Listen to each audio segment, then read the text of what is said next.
Good evening, and welcome to 99.2 WBAI The Watch. My name is Catherine Burke, bringing you today's top story.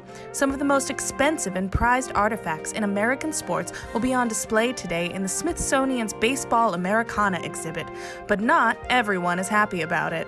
Ann Singler has more. Hundreds will flock to the Library of Congress today as visitors from all over arrive to see some of the rarest baseball memorabilia ever gathered in a single room. Here's Hall of Famer Theo Woods. I don't like it.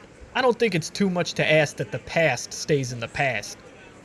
Theo, whose rookie card will be on display in the exhibit, might be better remembered by the name he went by in his playing days, Theo Short and Dumb Woods.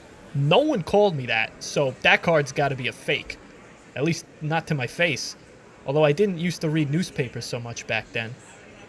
Hang on, did you guys... Many of the baseball players being honored weren't even aware that they had nicknames. Here's Rodney Gets a Bad Haircut Every Time Harrison on the matter. My haircuts were fine. Listen, we get that a couple of these big-name players like Babe Ruth and Yogi Berra had great nicknames. That does not mean every baseball player had a nickname, all right? My haircuts were fine. I mean, there were a couple that I thought were iffy, but, people said it was fine, so it was fine. Some of the other players are more accepting of their nicknames. Last week, I spoke to Joey Makes the Best Grilled Cheese Capone on what the nicknames mean to him. These guys, they're making a big deal out of nothing. Nobody got to choose their nicknames. Not me, not Kevin put the dish soap in the dishwasher that one time, Rosenberg, not Gladius already has a funny name, Magoo, nobody. Some of us just ended up with better nicknames than others. Donald Russo, a former player and spokesperson for the exhibit, also didn't mind the nicknames at a recent press conference.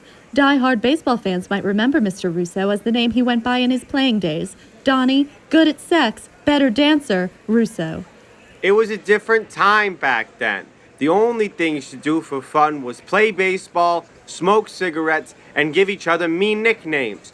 Also, you could totally just give yourself a nickname.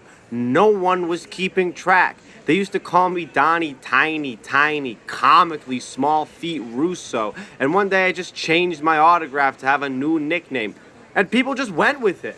Only time will tell if these ball players will have their voices heard and their nicknames stay in the exhibit. For now, the exhibit will stay up for baseball fans young and old to admire. Back to you, Catherine. Thank you, Ann, for that wonderful report. As an update, Donald Russo has since been kicked out of the Baseball Hall of Fame for those comments after the sports commissioner said Donnie's confession of making up his nickname was harmful to the game and way worse than steroids. Can everyone please stop talking about the steroids? Up next, the weather.